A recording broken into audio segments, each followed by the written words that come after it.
আসরে সরবে ডাকরে পরাণ ধরে কণ্ঠ মিলাই আসরে সরবে ডাকরে পরাণ ধনে আসিবে নাসিবে যেতে দুঃখ রাশি আসিবে নাসিবে যেতে দুঃখ রাশি ফল করে চেত মনে ডাকরে পরাণ ধনে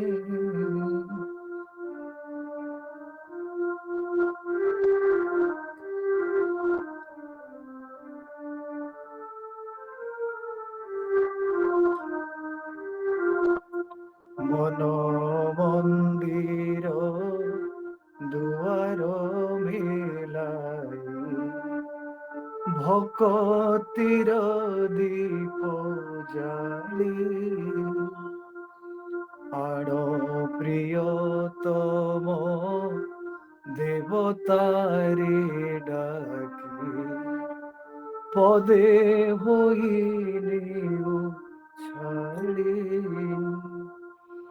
সবুজন জাল তুটিব মনরু সবুজন জাল তুটিব মনরু আসিবে যে বেশি দিনে ডাকরে পরাণ ধনে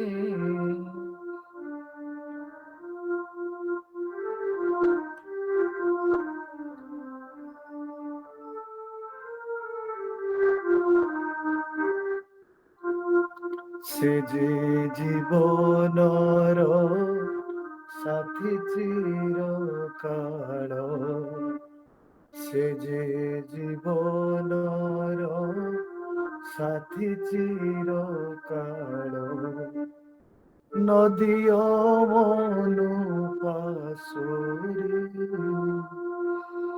ডাকিলা পরি তু ডাকিলে আসিবে সবু দোষ ক্ষমা করি কিয়ে সে ন জানে করুণা সাগর কিয়ে সে ন জানে করুণা সাগর সে কাতিনি ভুবনে আজি ডাকরে পরাণ ধনে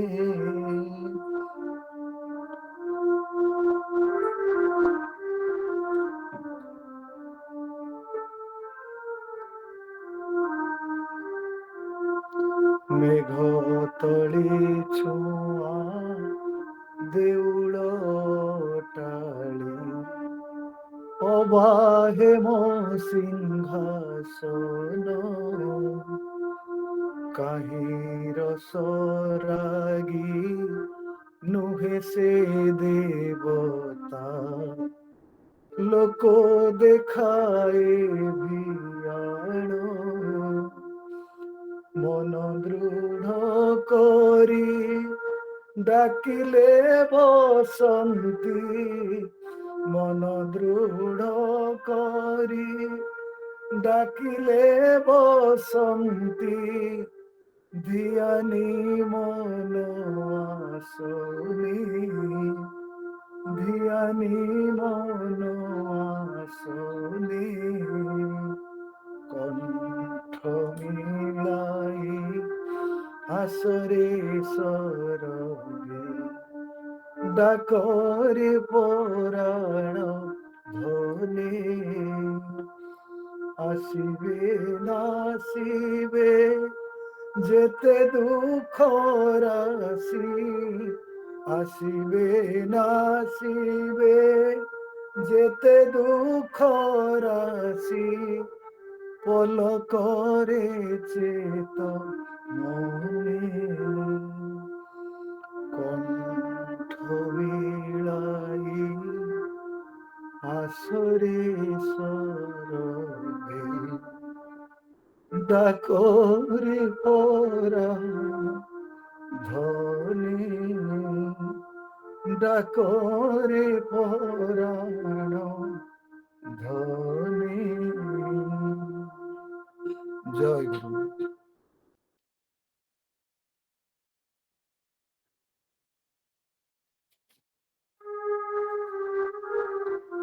জয়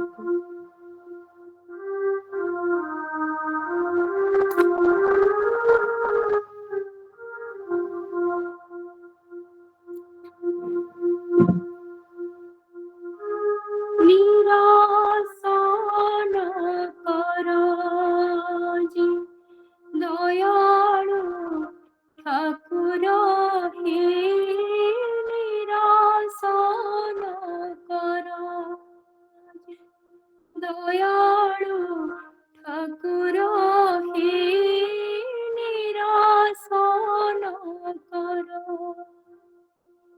করুণা কোণাই মাগে অতি বিনি কর হে, করুণা কোণাই মাগে অতি বিনি কর হে, নিরাসন কর আজি দয়ালু ঠাকুর হে, নিরাসন কর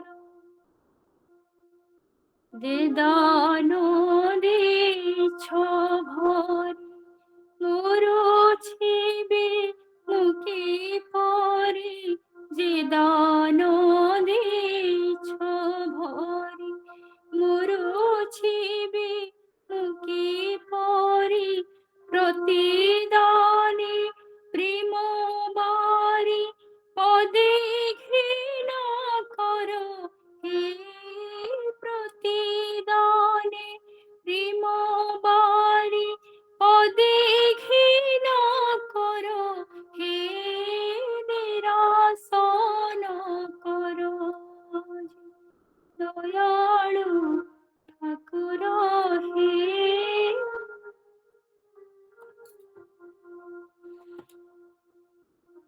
শয়নরে সপনরে সে মূরতি নয়নরে, শয়নরে সপনরে সে মূরতি নয়নরে, হেরিবেনি আখি মোর হেউ সুধ চির হে, নিরাসন কর দয়ালু ঠাকুর হে, নিরাসন কর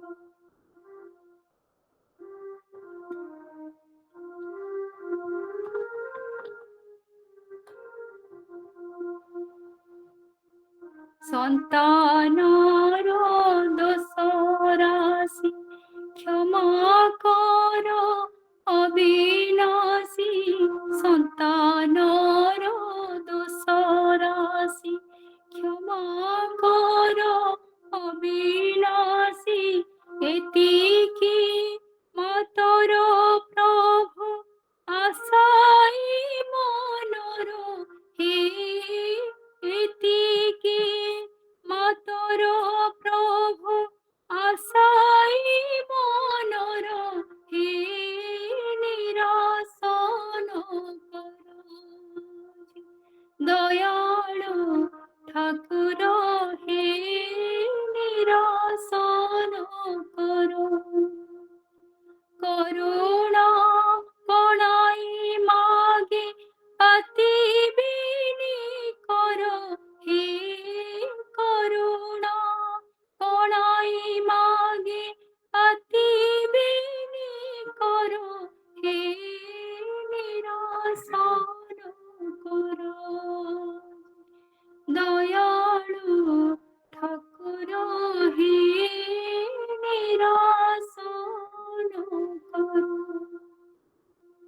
জয় গুরু।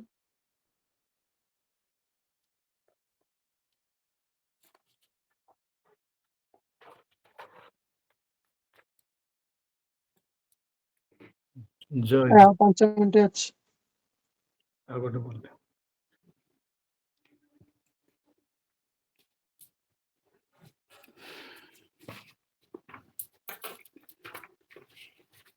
বেঁচে করো আজি ঠাকুর, বেঁচে করো আজি ঠাকুর,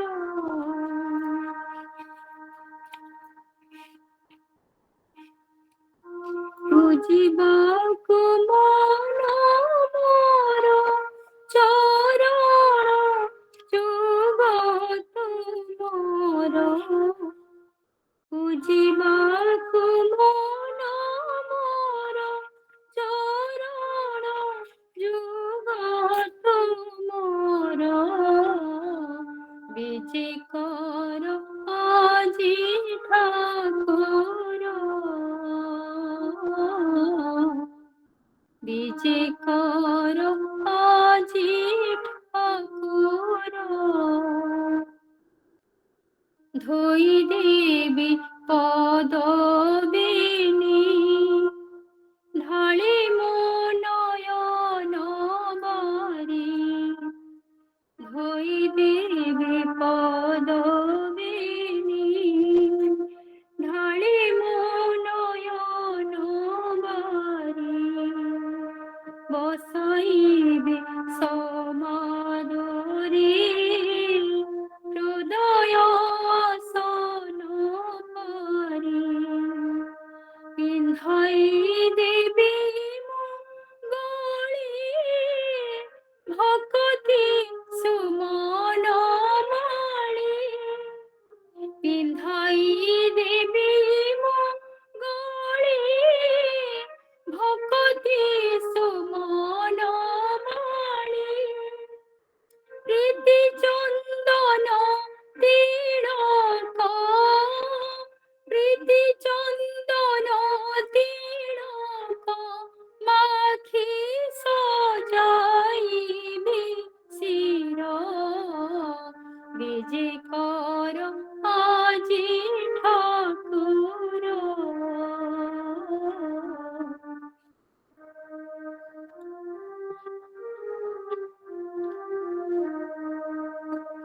জানি মু জানি দেবতা, তুমি হে করুণা সিন্ধু, জানি মু জানি দেবতা, তুমি হে করুণা সিন্ধু, ভকত মথারি দিও অজড়ি অশেষ বিন্দু, ভকত মথারি দিও অজড়ি অশেষ বিন্দু, দর্শন দেব তুমি দয়াময় দীন বন্ধু, দর্শন দেব তুমি দয়াময় দীন বন্ধু, সফল হিব জীবন, সফল হিব জীবন, এতিকি আশা মনোর, বিজে কর আজি ঠাকুর, বিজে কর আজি ঠাকুর, বুঝিବାକୁ মন মোর চରଣ যুগ ତୁମର, ବୁଝିବାକୁ ମନ ମୋର ଚରଣ ଯୁଗ ତୁମର, ବିଜେ କର আজি ଠାକୁର।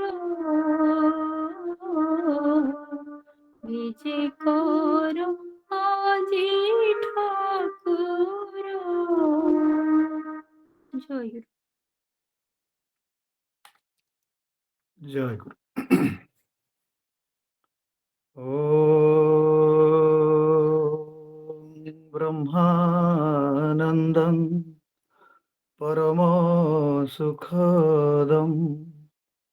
केवलं ज्ञानमूर्ति द्वन्द्वातीतं गगनसदृशं तत्त्वमस्यादिलक्ष्यम् एकं नित्यं विमलमचलं सर्वधी साक्षिभूतं भावातीतं त्रिगुणरहितं सद्गुरुं तं नमामि। ॐ चैतन्यं शाश्वतं शान्तं व्यमातीतं निरञ्जनं बिन्दुनादकलातीतं तस्मै श्रीगुरवे नमः। गुरुब्रह्मा गुरुविष्णु गुरुदेवो महेश्वरः गुरुरेव परं ब्रह्म तस्मै श्रीगुरवे नमः। अज्ञानतिमिरान्धस्य ज्ञानाञ्जनशलाकया चक्षुरुन्मिलितं येन तस्मै श्रीगुरवे नमः। ज्ञानशक्तिसमारूढं तत्त्वमाला विभूषितं भुक्तिमुक्तिप्रदातारं तस्मै श्रीगुरवे नमः।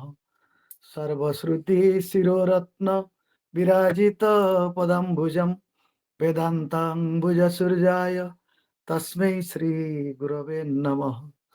अनेकजन्मसम्प्राप्त कर्मबन्धविदाहिने आत्मज्ञानप्रदानेन तस्मै श्रीगुरवे नमः। संसारवृक्षमारूढाः पतन्ति नरकार्णवे येन धृतं मिदं विश्वं तस्मै श्रीगुरवे नमः। ब्रह्मस्तन्नपर्यन्तं परमात्मा स्वरूपकं स्थावरजङ्गमं चैव प्रणमामि जगन्मयं वन्देऽहं सच्चिदानन्दं भेदातीतं जगद्गुरुं नित्यं पूर्णं निराकारं निर्गुणं सत्त्वसंस्थितं न गुरुरधिकं तत्त्वं न गुरुरधिकं तपः तत्त्वज्ञानात् परं नास्ति तस्मै श्रीगुरवे नमः। गुरुरादिरनादिश्च गुरुः परमदैवतं गुरुः परतरं नास्ति तस्मै श्रीगुरवे नमः। मन्नाथो श्रीजगन्नाथो मद्गुरुः श्रीजगद्गुरु मदात्मा सर्वभूतात्मा तस्मै श्रीगुरवे नमः। नित्यं शुद्धं निराभासं निराकारं निरञ्जनं नित्यं बोधं चिदानन्दं गुरुब्रह्म नमाम्यहम्। भवपाशविनाशाय ज्ञानदृष्टिप्रदर्शिने नमः सद्गुरवे तुभ्यं भुक्तिमुक्तिप्रदायिने नराकार परं ब्रह्म रूपाय ज्ञानहारिणे आत्मज्ञानप्रदानेन तस्मै श्रीगुरवे नमः। ॐ पूर्णमदः पूर्णमिदं पूर्णात् पूर्णमुदच्यते पूर्णस्य पूर्णमादाय पूर्णमेवावशिष्यते। ॐ शान्तिः शान्तिः शान्तिः। हरि ओं तत्सत्। यदक्षरं परिभ्रष्टं मात्राहीनं चदत् भवेत् तत्सर्वं क्षम्यतां देव प्रसीद परमेश्वर। ध्यानमूलं गुरुमूर्तिं पूजामूलं गुरुपदं मन्त्रमूलं गुरुर्वाक्यं मोक्षमूलं गुरुकृपा। त्वमेव माता च पिता त्वमेव त्वमेव बन्धुश्च सखा त्वमेव त्वमेव विद्या द्रविणं त्वमेव त्वमेव सर्वं मम देव देव।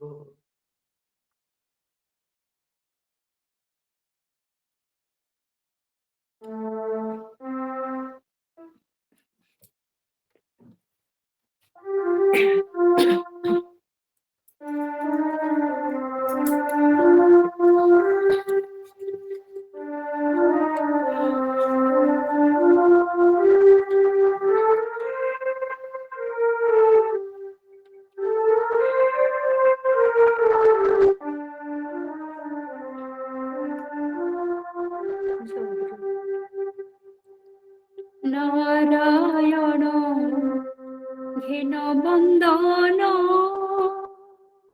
নারায়ণ ঘেন বন্দন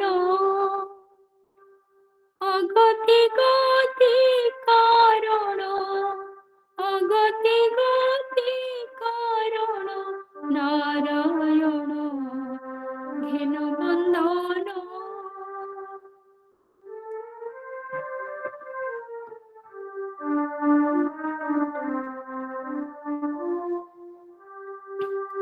তারা হরা এ নয়ন অন্ধার রজনী দিন তারা হরা এ নয়ন অন্ধার রজনী দিন ঘেনাই দিও অঞ্জন ঘেনাই দিও অঞ্জন হেরু তব শ্রী চরণ নারায়ণ ঘেন বন্দন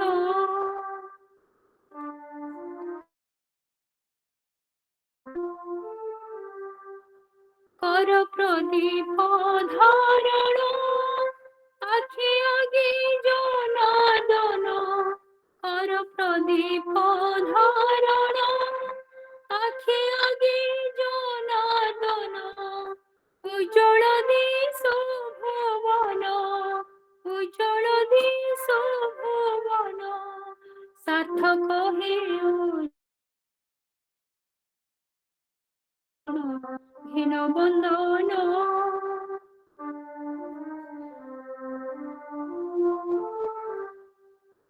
জটিল স্বার্থ বন্ধন পাশ কর বিমোচন জটিল স্বার্থ বন্ধন পাশ কর বিমোচন ঘুঞ্চু সকল জ্ঞান কর হে আলোক দান নারায়ণ ঘেন বন্দন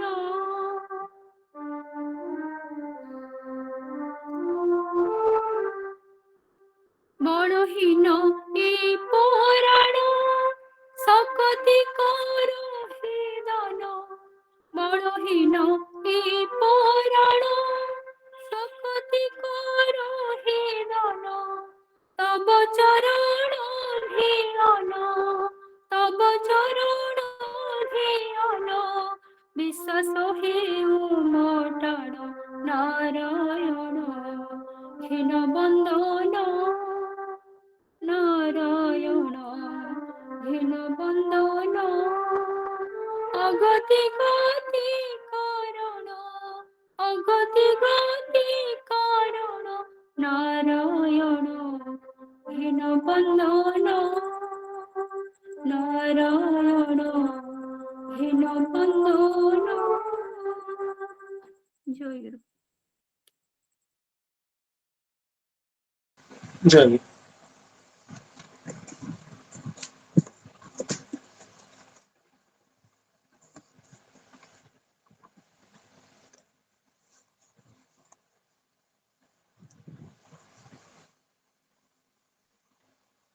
ଶ୍ରୀ ଶ୍ରୀ ଠାକୁରଙ୍କ ଉପଦେଶ।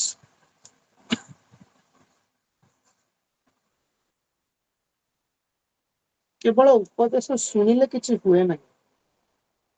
ଜୀବନରେ ଗୋଟିଏ ଉପଦେଶକୁ ଯଦି କାର୍ଯ୍ୟକାରୀ କରିପାର ତେବେ ତୁମମାନଙ୍କର ଜୀବନ ଧନ୍ୟ ହୋଇଯିବ। ତୁମେମାନେ ମନୁଷ୍ୟ ହୁଅ, ଭଗବାନ ହୁଅ, ଏହା ହିଁ ମୋର ଇଚ୍ଛା। ଉଚ୍ଚ ସାଧକଙ୍କର ଯେଉଁ ଭାବ, ଯାହାକୁ କି ବିଶ୍ୱପ୍ରେମ ବୋଲି କୁହନ୍ତି, ମୁଁ ତୁମମାନଙ୍କ ମଧ୍ୟରେ ସେହି ବିଶ୍ୱପ୍ରେମ ଭାବ ଦେଖିବାକୁ ଆଶା କରେ। ତୁମେମାନେ ଜଗତକୁ ସେହି ଭାବରେ ସୁଖ ପାଇବ। ତୁମେମାନେ ଜଗତକୁ ସେହି ଭାବରେ ସୁଖ ପାଇବ।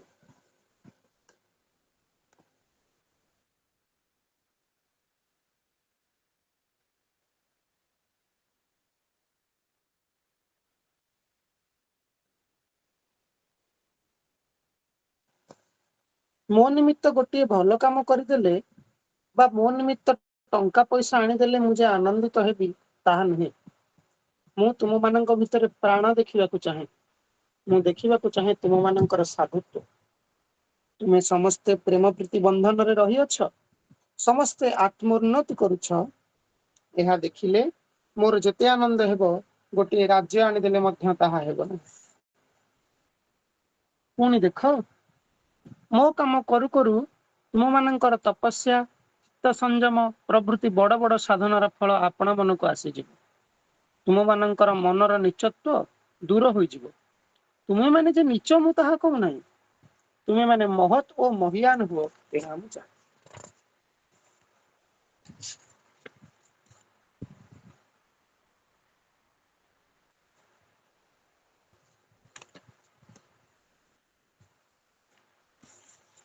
ପ୍ରାର୍ଥନା ବୋଲ।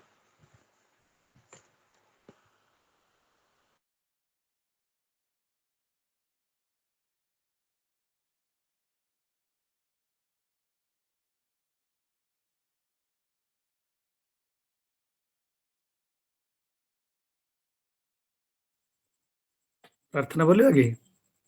ହଁ ପ୍ରାର୍ଥନା। जय गुरु।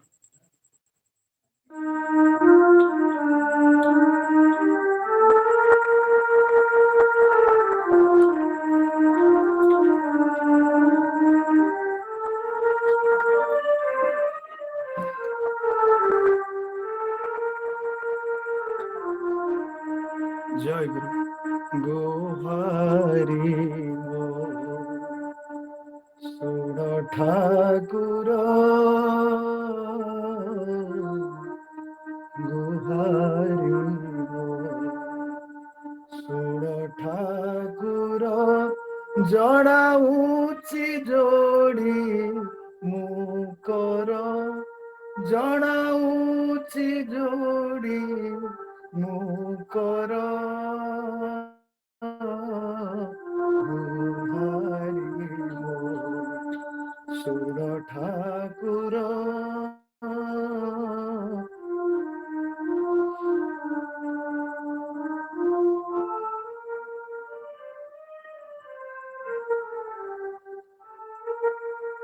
तुम्हें कराजा मोरो, मुझिर किणा किंकर, तुम्हें कराजा मोरो, मुझिर किणा किंकर, तुम गुण गाइबाकु कंठरे मोदियो सुर, गुहारी मो सुर ठाकुर।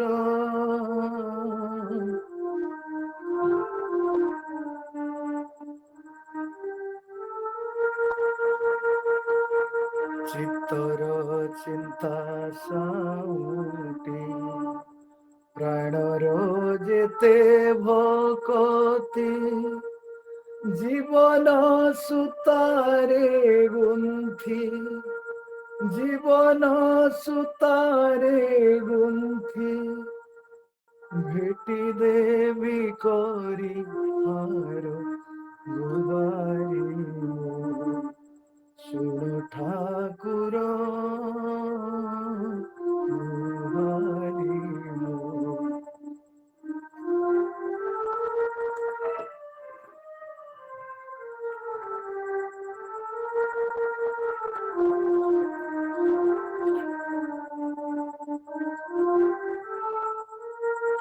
दुआरे तुमर रही, थिबि सिरि मुख चाही, दुआरे तुमर रही, थिबि सिरि मुख चाही, आहे करुणा निधान, बांछा मो कर पूरण, गुहारी मो सुन ठाकुर।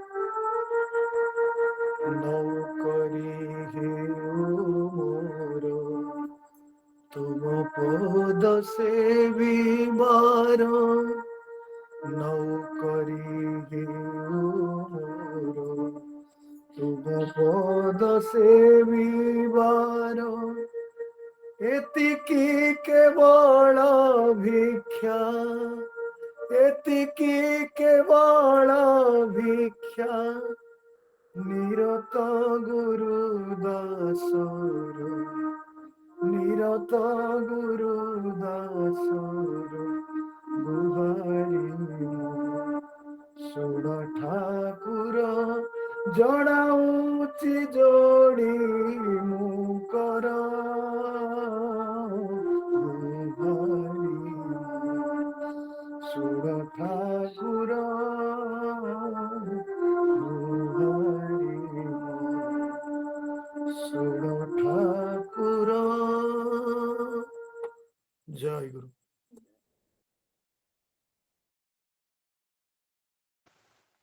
ଜୟ।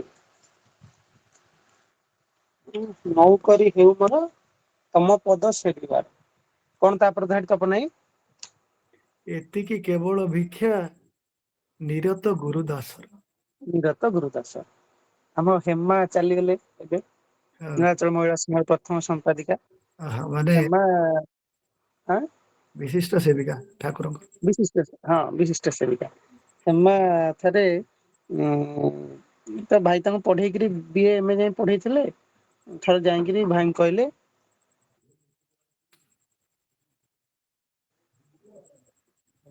ତେଣୁ ହେମା ଥରେ କହିଲେ ଆଉ ଭାଇ ଆଉ ମୁଁ ଟିକେ ଯାଇ ଚାକିରି କରିବି। ଚାକିରି କରିବ ମାନେ ସେଠି କଲେଜ ଫଲେଜ ସବୁ କଥା ହେଇଯାଇଥିଲେ ଖାଲି ପରମିସନ ପାଇଁ।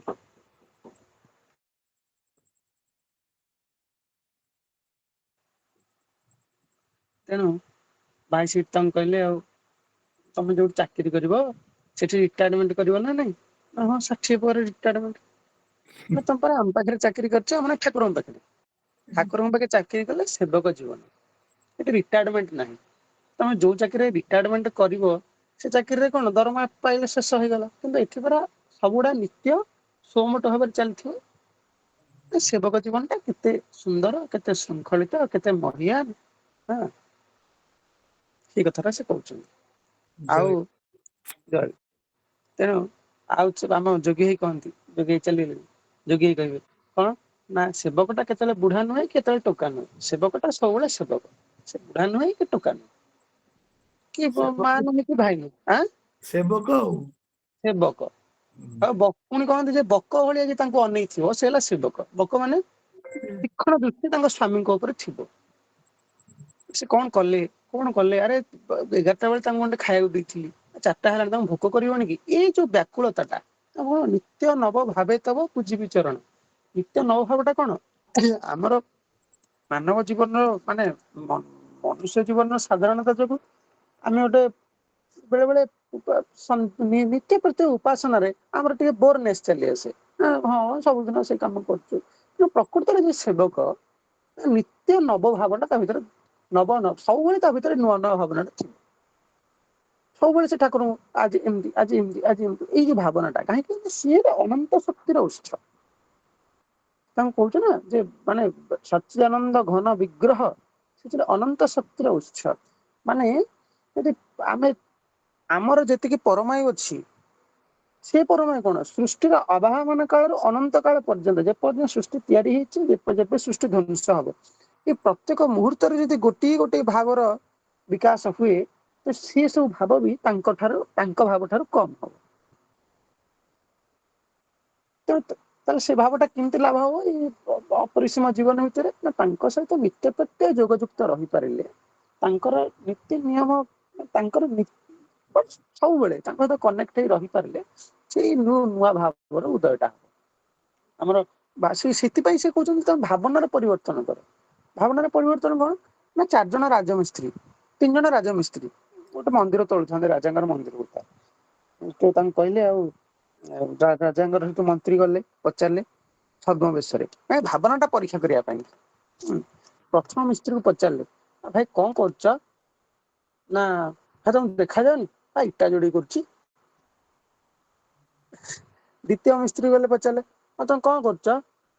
ନା କଣ କରିବି ଆଜ୍ଞା, ଭାରି ତ ଦୁଃଖୀ ଲୋକ, ନୀତି କାମକୁ ନ ଆସିଲେ ଗଣ୍ଡେ ଖାଇବାକୁ ମିଳିବନି, ଆଉ ଯାହା ନୀତି ବେଉସା ଘର ତିଆରି ତୋଳି କରି ଆକୁ ସବୁ ତୋଳୁଛି ଆଉ। ତୃତୀୟ ମିସ୍ତ୍ରୀ ପାଖକୁ ଗଲି, ଭାଇ ତମେ କଣ କରୁଛ?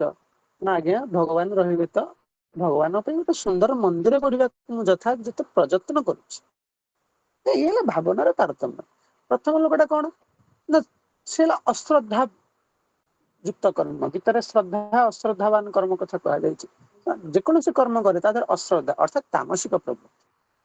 ଦ୍ୱିତୀୟ ବ୍ୟକ୍ତି କଣ ନା ସିଏ କହୁଛି ମୁଁ ଯୋଡେଇ କରୁଛି, ତାର ଜ୍ଞାନ ଅଛି, କର୍ମ କରୁଛି, ଶ୍ରଦ୍ଧା ପୂର୍ବକ କରୁଛି, କିନ୍ତୁ ଲକ୍ଷ୍ୟଟା କୋଉଠି କି?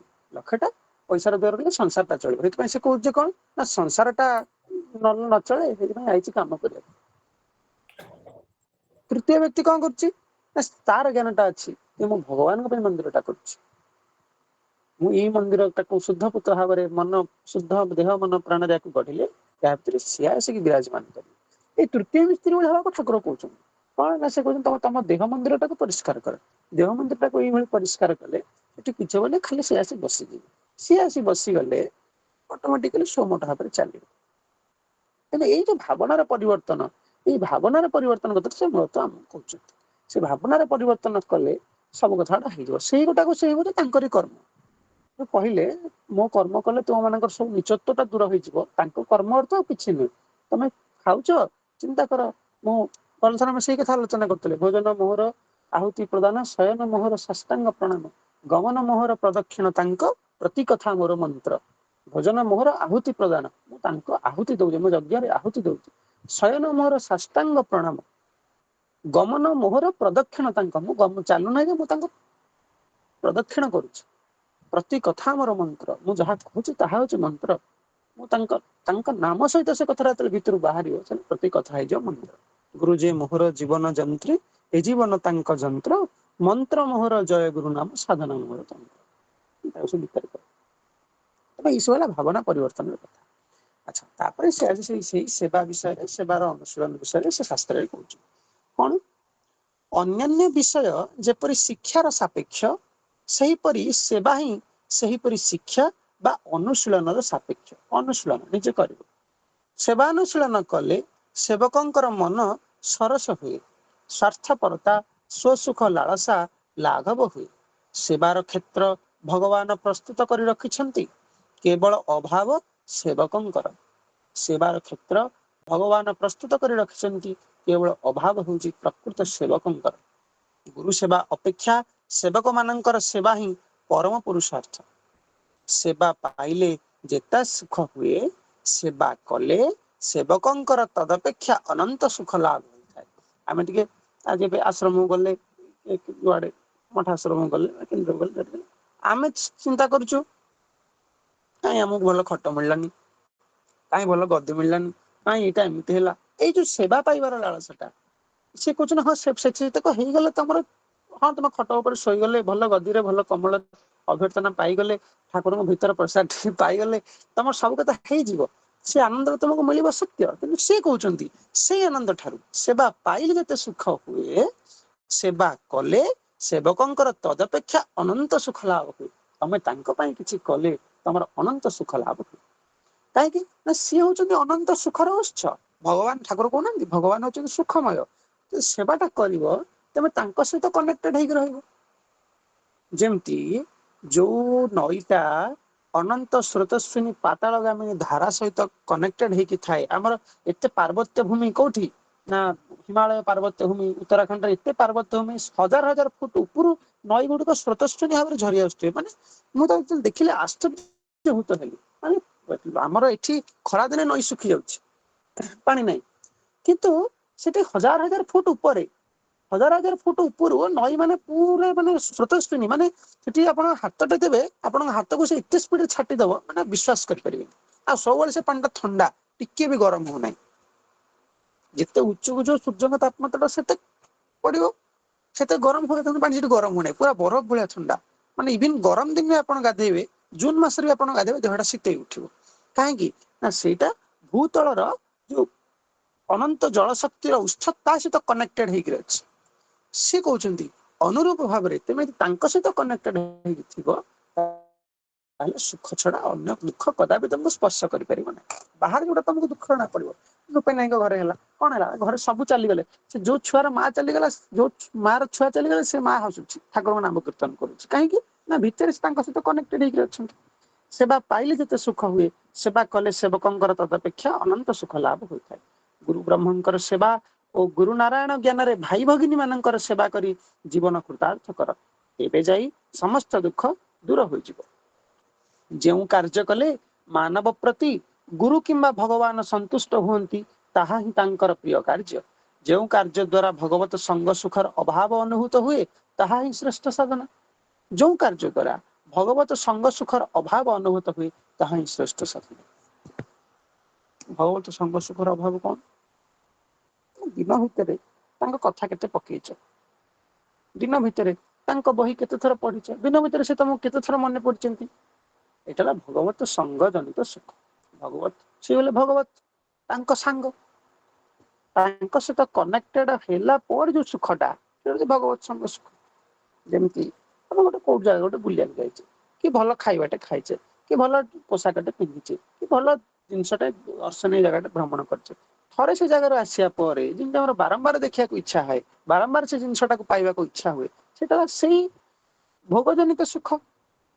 ସେମିତି ଠାକୁରଙ୍କ ସହିତ କନେକ୍ଟେଡ ହେଇ ରହିଲେ ବାରମ୍ବାର ତାଙ୍କ ପାଇଁ କନେକ୍ଟେଡ ହେଇ ରହିବାକୁ ଇଚ୍ଛା। ଏଇଟା ତ ପ୍ରାକୃତିକ ନିୟମ। ଯଦି ସେଇଟା ହଉନାହିଁ, ତାହେଲେ ଆମେ ଠିକ ଠିକ ଭାବରେ ତାଙ୍କ ସହିତ କନେକ୍ଟେଡ ହେଇପାରୁନାହୁଁ। ସକାଳେ ଯଦି ଠିକ ଠିକ ଭାବରେ ତାଙ୍କ ଉପାସନା ହେଇଥିବ, ଠିକ ଠିକ ଭାବରେ ତାଙ୍କ ସହିତ କନେକ୍ସନ ରହିଥିବ, ତାହେଲେ ସନ୍ଧ୍ୟାବେଳେ ନିଶ୍ଚୟ ତାଙ୍କ ପାଖକୁ ସମୟ ହେଲେ ଯିବାକୁ ମନଟା ବାଡେଇ କଚାଡି ହବ। ସେଇଟା ହେଲା ଭଗବତ ସଙ୍ଗ ଜନିତ ସୁଖ। କାହିଁକିନା ସୁଖଟା ସେଇଠି ମିଳୁଛି। ଯେମିତି ବାହାର ଜିନିଷଟା ପାଇବା ପାଇଁ ଆମର ଇଚ୍ଛାଟା ଜାଗ୍ରତ ହଉଛି, ସେଇ ଜିନିଷଟାକୁ ଚରିତାର୍ଥ କରିବାକୁ ଆମେ ବାରମ୍ବାର ଛାଟିପିଟି ହେଇକି ଦୌଡୁଛୁ, ସେମିତି ତାଙ୍କ କଥା ଥରେ ପକେଇଥିବ, ଠିକ ଠିକ ଭାବରେ ପକେଇଥିବ, ତାହେଲେ ନିଶ୍ଚୟ ତା ଥରେ ଯିବାକୁ ଇଚ୍ଛାଟା ହବ। ଯେଉଁ କାର୍ଯ୍ୟ ଦ୍ୱାରା ଭଗବତ ସଙ୍ଗ ସୁଖର ଅଭାବ ଅନୁଭୂତ ହବ, ଯଦି ନ ଯାଇ ପାରିଲେ ତାହେଲେ ଅଭାବ ଅନୁଭୂତ ହବ। କଣ କାମ ପଡିଲା ବାହାରକୁ ଆଇଛ, କିନ୍ତୁ ମନଟା ଥିବ ଘରେ, ଏଇଟା ଅଭାବ ବୋଧ। ଭଗବତ ସଙ୍ଗ ସୁଖ ଜନିତ ଅଭାବ ଅନୁଭୂତ ହୁଏ, ତାହା ହିଁ ଶ୍ରେଷ୍ଠ ସାଧନା। ସ୍ୱାର୍ଥ ଓ କାମନା ଶୂନ୍ୟ ହୋଇ କର୍ମ କରିବା ହିଁ ପ୍ରକୃତ ସେବକଙ୍କର କର୍ତ୍ତବ୍ୟ। କେହି କେହି ଧାରଣା କରନ୍ତି ଯେ ଈଶ୍ୱରଙ୍କ ପ୍ରିୟ କାର୍ଯ୍ୟ ହିଁ ଶ୍ରେଷ୍ଠ। ଏହି ଭାବନାରେ କେବଳ କର୍ମରତ ରହି ସେମାନେ ଭଗବତ ଉପାସନା, ବନ୍ଦନା, ପ୍ରାର୍ଥନା ତ୍ୟାଗ କରନ୍ତି। ଏହି ଭାବନାରେ କେବଳ କର୍ମରତ ରହି ସେମାନେ ଭଗବତ ଉପାସନା, ବନ୍ଦନା, ପ୍ରାର୍ଥନା ତ୍ୟାଗ କରନ୍ତି। ଫଳରେ ତାଙ୍କର ପ୍ରିୟ କାର୍ଯ୍ୟ କରିବାକୁ ଯାଇ ତାଙ୍କୁ ତ୍ୟାଗ କରିଥାନ୍ତି। କେଉଁଠାରେ ଅବା କେବଳ ଭଜନ କୀର୍ତ୍ତନ ଧ୍ୟାନ ଧାରଣା କରାଯାଉଛି, ଅଥଚ ଅନୁଷ୍ଠାନ ରକ୍ଷା ନିମିତ୍ତ କେହି କର୍ମ ତତ୍ପର ନୁହନ୍ତି। ଆଉ କେଉଁଠାରେ କେବଳ ଅନୁଷ୍ଠାନ ରକ୍ଷାକୁ ତାଙ୍କର ପ୍ରିୟ କର୍ମ ବୋଲି ଜ୍ଞାନ କରି ସର୍ବଦା କର୍ମ ତତ୍ପର ରହନ୍ତି, ଅଥଚ ତାଙ୍କର ଭଜନ ସ୍ମରଣ ବନ୍ଦନା ପ୍ରତି ଲକ୍ଷ୍ୟ ନାହିଁ।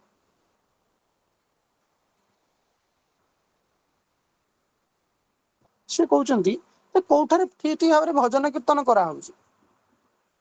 ଯେମିତି ଆମେ ଆଇଲେ, ସଂଘକୁ ଆଇଲେ, ତାଙ୍କ ନାମ ଭଜନ କୀର୍ତ୍ତନ ଭଲକରି ପୂଜା କରିଦେଲେ, ଭଲକରି ବହି ପଢିଦେଲେ, ତାପରେ ଚାଲିଗଲେ।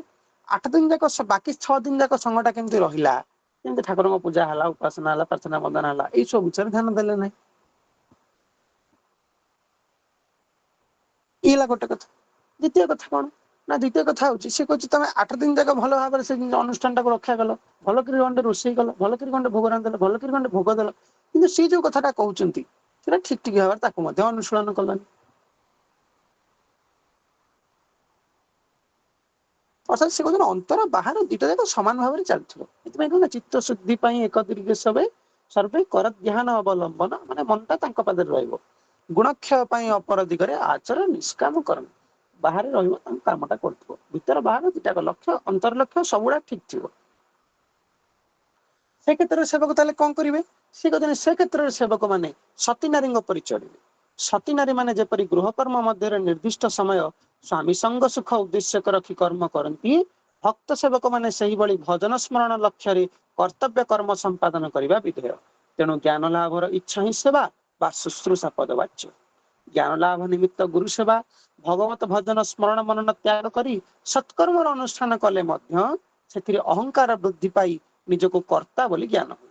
ସେ କହୁଛନ୍ତି ଭଗବତ ସ୍ମରଣ ମନକୁ ତ୍ୟାଗ କରିକିରି ସତ୍କର୍ମର ଅନୁଷ୍ଠାନ କଲେ ମଧ୍ୟ କଣ ହୁଏ ନା, ଅହଙ୍କାର ବୃଦ୍ଧି ପାଇ ନିଜକୁ କର୍ତ୍ତା ବୋଲି ଜ୍ଞାନଟା ହବ। ମୁଁ କରୁଛି ପରା। ଏ ପ୍ରଥମ ରାଜମିସ୍ତ୍ରୀ ଭଳିଆ ଇଟା ଯୋଡେଇ କରୁଛି ପରା। ଦ୍ୱିତୀୟ କଣ କହୁଛି, ତୃତୀୟ କଣ କହୁଛି, ନାଇଁ ନାଇଁ ମୁଁ ଭଗବାନ ପାଇଁ ମନ୍ଦିରଟା ତିଆରି କରୁଛି। ଏଥିରେ ଅନୁଷ୍ଠାନର ହିତ ହୋଇପାରେ, କିନ୍ତୁ ସାଧକଙ୍କର ଆତ୍ମକଲ୍ୟାଣ ଏଥିରେ ସାଧିତ ହୋଇପାରେ ନାହିଁ। ତେଣୁ ସେବକ ମାନେ ଜ୍ଞାନାଲୋଚନା ଓ ସାଧନ ଭୋଜନ ଉଦ୍ଦେଶ୍ୟରେ ସେବା ତତ୍ପର ହେବା ବିଧେୟ। ଆମର ଜଣେ ସେବକ ଭାଇଙ୍କ ପାଖରେ ପହଞ୍ଚିଲେ, ତାଙ୍କୁ ପଚାରିଲି ସକାଳୁ କଣ କଲୁ? ହଁ ଉଠିଲି, ଘର ଝାଡୁ କଲି, ଚନ୍ଦନ ଘୋରିଲି, ଫୁଲ ତୋଳିଲି, ହାର ଗୁନ୍ଥିଲି, ପୂଜା କଲି, ଭୋଗ ଦେଲି, ଆରତି କଲି, ସୂତ୍ର ବନ୍ଦନା କଲି। ଆଉ ତୁ ଏତେ କଥା କରିବୁନି? ହଁ ଏତେ କଥା କରିବି। ତାହେଲେ ତୁ କିଛି କଲୁନି। ନା କଣ 2 ଘଣ୍ଟା ବସିଲି ଠାକୁରର କବାଟ ଟେକିକିରି ଆସିଲି, 2 ଘଣ୍ଟା ପରେ ତମେ କହୁଛ ମୁଁ କିଛି କଲିନି। ନା ତୁ କିଛି କଲୁନି। ପ୍ରକୃତ କରିବାଟା କଣ? ନା ସିଏ ଯେତେବେଳେ ତମ ଭିତରେ କରୁଛନ୍ତି ସେଟା ତମେ ଦେଖୁଥିବ, ସ୍ପଷ୍ଟ ଭାବରେ ସେଟାକୁ ଅନୁଭବ କରିହବ। ଠିକ ଠିକ ତାଙ୍କ ସହିତ ଯୋଗଯୁକ୍ତ ହେଇକି ଥିଲେ ଆମର ନିଶ୍ଚିତ ରୂପେ ସେଟା ଫିଲ୍ ହବ ଯେ ସିଏ କରୁଛନ୍ତି। ତମେ ବସିଥିବ ହାତଟା ତମର ଚାଲୁଥିବ, ଗୋଡଟା ତମର ଚାଲୁଥିବ, ଅର୍ଥାତ୍ ସିଏ କରୁଛନ୍ତି।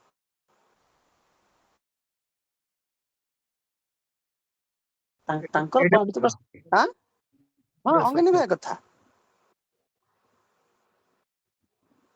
ସୋମଠ ଭାବରେ। ମାନେ ଅନେକ କାରଣରେ ଆମର ସେଟା ହୃଦୟଙ୍ଗମ ହେଇଛି। ମୋର ବେଳେବେଳେ ଏଇ କୁଜଙ୍ଗ ସମ୍ମିଳନୀ ସମୟରେ ଆମର ଥିଲା ଏଇ ଯୋଉ ଡିଜିଟାଲ ଡେଲିଗେଟ ନୂଆ ହବାର ଥାଏ, 2 ଦିନ ଖଣ୍ଡେ ମାନେ ମୁଁ ସକାଳ 6:30ରେ ଯିବି, ଆଉ ରାତି 10:30 ଟ୍ରେନରେ ଫେରିବି। ମାନେ 6:15 ଟ୍ରେନରେ ବସିବି, ସେଠି ସକାଳୁ ସନ୍ଧ୍ୟା 6ଟାରେ ବସିଲେ ଏଠି ଆସି 11ଟା 12ଟା ପହଞ୍ଚିବି। 12ଟା କିଛି ଅଟୋ ଫଟୋ ମିଳିବନି, ଷ୍ଟେସନରୁ ଚାଲିକି ଆସିବି। 3 ଦିନ ଏମିତି କରିବା ପରେ ମୁଁ ସେ ଭାବୁଥାଏ ମୁଁ ତ ଟିକେ ମୋର ଯଦି ଏପଟ ସେପଟ ହେଇଯିବ ରୁଟିନ, ଟିକେ ଯଦି କୋଉଦିନ ଟିକେ ହଲଚଲ ହେଇଯିବ, ଇମ୍ୟୁନିଟି ପାୱାର ଏତେ ଲୋ ଯେ ମାନେ ଦେହଟା ପୁରା ସାଂଘାତିକ ଭାବରେ ଧରିଯିବ। କିନ୍ତୁ କିଏ ଭିତରେ ରହିକି କରୁଛି ଯେ 3 ଦିନ ଧରି ନିରବଚ୍ଛିନ୍ନ ଭାବରେ ତାଙ୍କ ସେବା କରିବା ପରେ ମଧ୍ୟ ଦେହର କିଛି କ୍ଷୟ ହଉନାହିଁ ବା କ୍ଷତି ହଉନାହିଁ। ଏଥିରେ ଆମର ସେତିକିବେଳେ ଆମର ହୃଦୟଙ୍ଗମ ହୁଏ ନାହିଁ ସିଏ ଶରୀର ଭିତରେ ପଶିକରି କରୁଛନ୍ତି ବୋଲି ଆମର କିଛି ମାତ୍ର ହଉନାହିଁ, ବା ତାଙ୍କ ଆଶିଷ ଆମ ମଥା ଉପରେ ଅଛି ବୋଲି ଆମର କିଛି ମାତ୍ର ହଉନାହିଁ। ଏଇଟା ଆମର ନୁହେଁ, ଯେ ହଜାର ହଜାର ସେବକ ମାନଙ୍କର ଏଇଟା ହଉଛି ଅନୁଭବ ଆଉ ଅନୁଭୂତିର କଥା। ସେଇ କଥାଟା ସେ କହୁଛନ୍ତି। ସେ କହୁଛନ୍ତି ଯେ ସବୁ କଥାରେ ତମେ ଜାଣିଛ, ସବୁ କଥାରେ ତମର ହୃଦୟ ଭିତରେ ଅଛି, ସବୁ କଥାରେ ତମେ ଅନୁଭବ କରିପାରୁଛ କ୍ଷଣକ ଆସ୍ୱାଦନ ପାଇଁ, କିନ୍ତୁ ସେଇଟାକୁ ତମେ ଚିରସ୍ଥାୟୀ କର। ଏଇଟା ସମସ୍ତେ ଅନୁଭବ ଏଠି ଏତେ ଜଣ ଅଛନ୍ତି ଅଧିକାଂଶ କରିପାରିଥିବେ, କିନ୍ତୁ ସେ ଭାବଟା କେମିତି ଚିରସ୍ଥାୟୀ ହବ। ଚିରସ୍ଥାୟୀ କେମିତି ହବ? ସେ ଯାହା କହିଛନ୍ତି ସେଥିରୁ କିଛି କିଛି ମାନିବେ। କିଛି କିଛି ମାନିଲେ ସେ ଆଜି ଗୋଟେ ଅତି ସରଳ କଥା କହିଦେଲେ, ଗୋଟିଏ ଉପଦେଶକୁ କାର୍ଯ୍ୟକାରୀ କଲେ ଅନ୍ୟ ସବୁ ଗୁଡାକ ହେଇଯିବ। ଉପଦେଶ ଶୁଣିଲେ କିଛି ମାନେ ଗୋଟିଏ ଉପଦେଶକୁ ଜୀବନରେ କାର୍ଯ୍ୟକାରୀ କରେ। କାହିଁକି? ମାଳ ଜପ କରୁଛି, ମାଳ ଜପ କରୁଛି, ସେ କଣ ମାଳାର ସବୁ ମାଳିକୁ ଧରି ଜପ କରୁଛି? ମାଳାର ଗୋଟିଏ ମାଳିକୁ ଧରି ସିରିଏଲି ଗଡେଇ ଗଡେଇ ଚାଲିଛି। ଟୋଟାଲ ମାଳାଟା ଦ୍ଵାରା ଜପ ହେଇଯାଉଛି। ସେମିତି ଗୋଟିଏ ଉପଦେଶକୁ ଜୀବନରେ କାମ କଲେ ସମୁଦାୟ ଉପଦେଶଟା ଧୀରେ ଧୀରେ ଧୀରେ ଧୀରେ ପାଳନ ହେଇଯିବ। ଭଗବାନଙ୍କ ପ୍ରତି ଭକ୍ତଙ୍କର ଯେଉଁ ପ୍ରେମ ଭାବ ଉପାସନା ତାହାର ହଉଛି ଭଗବାନଙ୍କ ପ୍ରତି ଭକ୍ତଙ୍କର ଯେଉଁ ପ୍ରେମ ଭାବ ଉପାସନା ହଉଛି ତାର ବାହ୍ୟ ବିକାଶ। ପ୍ରେମର ଲକ୍ଷଣ ହେଉଛି ଭଗବତ ଆରାଧନା, ଅର୍ଥାତ୍ ତାଙ୍କର ନାମ ରୂପ ଲୀଳା ବିଗ୍ରହର ଉପାସନା। ଯେ ଯାହାଙ୍କୁ ପ୍ରକୃତ ସୁଖ ପାଆନ୍ତି ସେ ତାଙ୍କର ଆଲୋଚନା ଓ ନାମ କୀର୍ତ୍ତନରେ ଆନନ୍ଦ ଅନୁଭବ କରନ୍ତି। ତାଙ୍କ ନିନ୍ଦା ଶ୍ରବଣ କଲେ ଦୁଃଖ ଅନୁଭବ କରିଥାନ୍ତି। ଯେଉଁମାନଙ୍କର ପ୍ରକୃତ ଭଗବତ ପ୍ରେମ ଜାତ ହୋଇଛି ସେମାନଙ୍କ ପକ୍ଷରେ ଭଗବତ ଗୁଣାନୁକୀର୍ତ୍ତନ ସେବା ସ୍ୱାଭାବିକ ଭାବରେ ଦେଖାଦିଏ। ପ୍ରାର୍ଥନା, ବନ୍ଦନା ଓ ଆରାଧନା ପ୍ରକୃତ ନିଷ୍ଠାର ସହିତ ଅନୁଷ୍ଠିତ ହେଲେ ଭକ୍ତ ମାନଙ୍କର ସ୍ୱତଃ ତାଙ୍କର ଧ୍ୟାନ କରିବାକୁ ଇଚ୍ଛା ହୁଏ। ଭଗବତ ଯେଉଁମାନେ ପ୍ରକୃତ ଭଗବତ ମହିମାରେ ମୁଗ୍ଧ ହୋଇ ତାଙ୍କ ନାମ ଗାନରେ ଓ ରୂପ ଧ୍ୟାନରେ ମଗ୍ନ ହୁଅନ୍ତି ସେହିମାନଙ୍କର ଧ୍ୟାନ ଯୋଗ ସହଜରେ ସମ୍ପନ୍ନ ହୁଏ। ଆଉ ଏ ସ୍ମରଣ ମନନ ଠାରୁ ଧ୍ୟାନ ଯୋଗ ହଉଛି ଶ୍ରେଷ୍ଠ। ଠିକ ଠିକ ଭାବରେ ଉପାସନା କରିଥିଲେ କଣ ହବ? ତାଙ୍କୁ ଟିକେ ଅନ୍ତର ଭିତରେ ସେଇଟା ଅନୁଭବ କରିବାକୁ ଇଚ୍ଛା। ଠିକ ଠିକ ଭାବରେ ଉପାସନା କରିଥିଲେ ଟିକେ ଚକ୍ଷୁ ମୁର୍ଜିତ କରି ସେଇ କଥାଟାକୁ ବାରମ୍ବାର ବାରମ୍ବାର ଆସ୍ୱାଦନ କରିବାକୁ ଇଚ୍ଛା ହୁଏ। ତ ଗୀତରେ କହିଲେନି ଯେ ଯାହା ଇଚ୍ଛା ଦିଅ ନୈବେଦ ପାଇଁ ନୈବେଦ୍ୟ ପାଇଁ ଗ୍ରହଣ କରିବେ ଭକ୍ତ ହୃଦ ସାଇଁ। ଭକ୍ତର ଅଯୋଗ୍ୟ ଉପଚାର ନାହିଁ, କୁହ ନିର୍ମଳ ଦିଅ ବିମଳ। ତାପରେ ପଦରେ କଣ କଲେ ନା ଦର୍ଶନ କର ନିରବ ଧ୍ୟାନରେ ବସାଅ ଆନନ୍ଦେ ହୃଦୟ ଆସନରେ ରଖ ଜାଗରଣ ସ୍ମୃତି ସପନରେ। ଧନ୍ୟ ଏ ଯୋଗେ ପୁଣ୍ୟ ସଂଯୋଗେ ଏ ଲଗ୍ନ ସାର ହେ ଉପଚାର ଆଜି ସଜାଡ।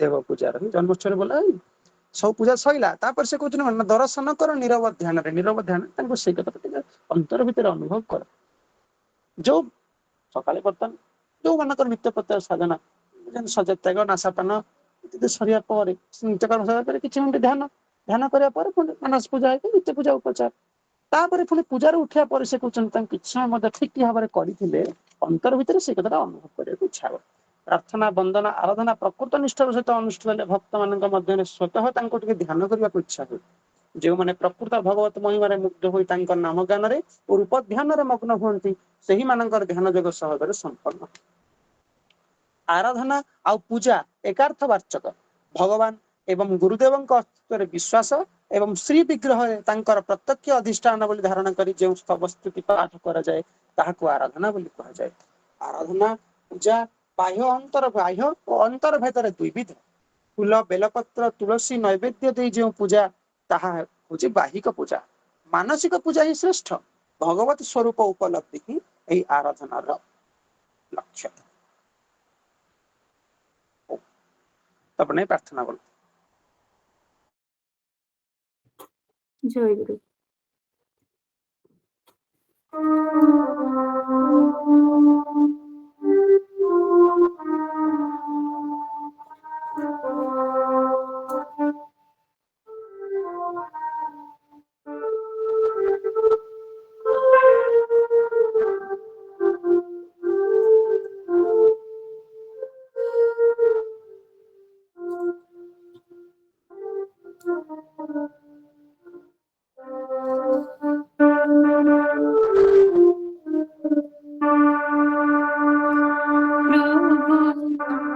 କେତେ ସୁଖ ପାଉସତି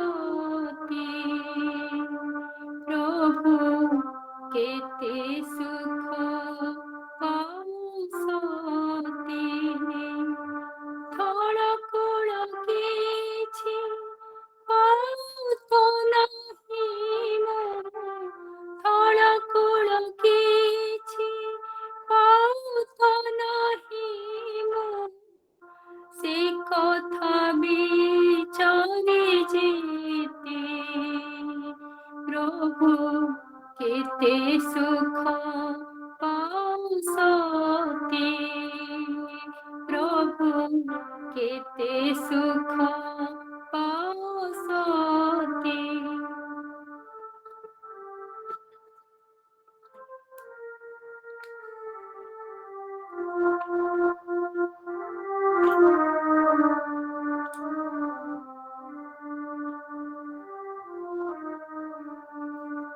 বারি ন পারুছি আসিল তুমি কেউ শুভ করগতি বারি ন পারুছি আসিল তুমি কেউ শুভ করগতি খোঁজি নাহি মনে বসি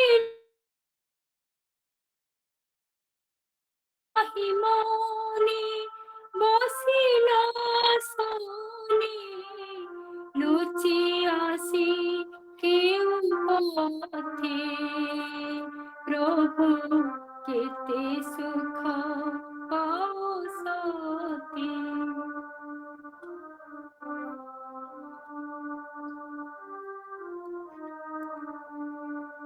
দুনিয়া সারা তো মুখ ফেরাইছি ন চাহিছি দিনে মোতে পতিত হৃদয় ঘরে কি সম্ভাড়ে পতিত হৃদয় ঘরে কি সম্ভাড়ে বিজে কল কেউ মতে প্রভু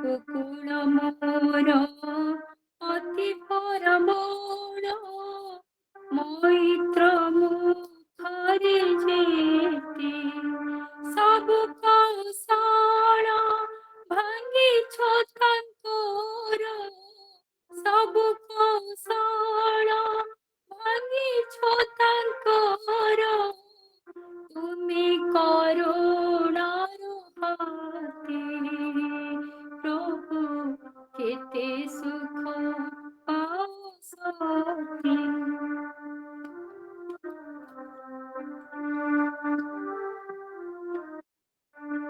শান্ত হয়ে শান্তি মনসি চৌদিগে হাত পান্তে করুণা সলীল ধারি দিও তুমি করুণা সলীল ধারি দিও তুমি কর ভুলাই মাতে প্রভু কেতে সুখ পাও সতে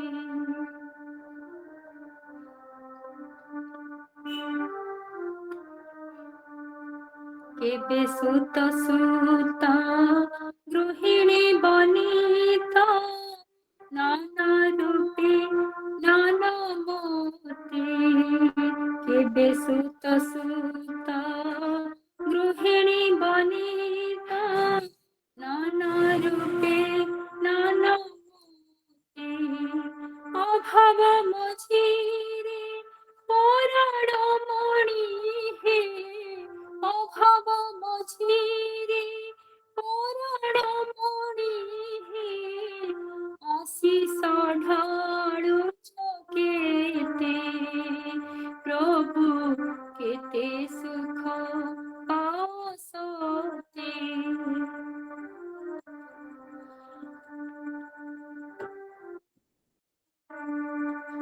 আত্মার তুমি আত্মীয় মোর সত্য জীবন পথে আত্মার তুমি আত্মীয় মোর সত্য জীবন পথে সত জনমর পরাণ ঠাকুর সত জনমর পরাণ ঠাকুর অছ অন্তর গতি প্রভু কেতে সুখ পাও সতে প্রভু কেতে সুখ পাও সতে থଳ কূଳ କିଛି পাও তো নাহি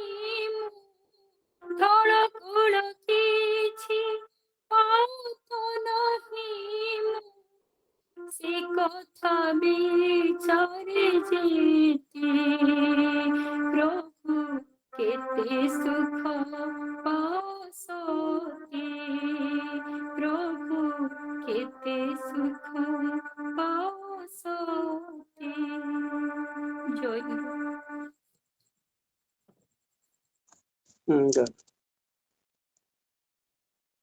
ଆମର ଭାବ ବିନିମୟ ପର୍ଯ୍ୟାୟ ତ୍ରିନାଥ ଭାଇ ଟିକେ ସଂକ୍ଷେପରେ କୁହନ୍ତୁ। ତ୍ରିନାଥ ଭାଇ। ଭାଇ ଜୟଗୁରୁ ନାହାନ୍ତି ଭାଇ ଜୟଗୁରୁ। ଓ ମା ଅଛନ୍ତି ଆଜ୍ଞା ଜୟଗୁରୁ ଜୟ।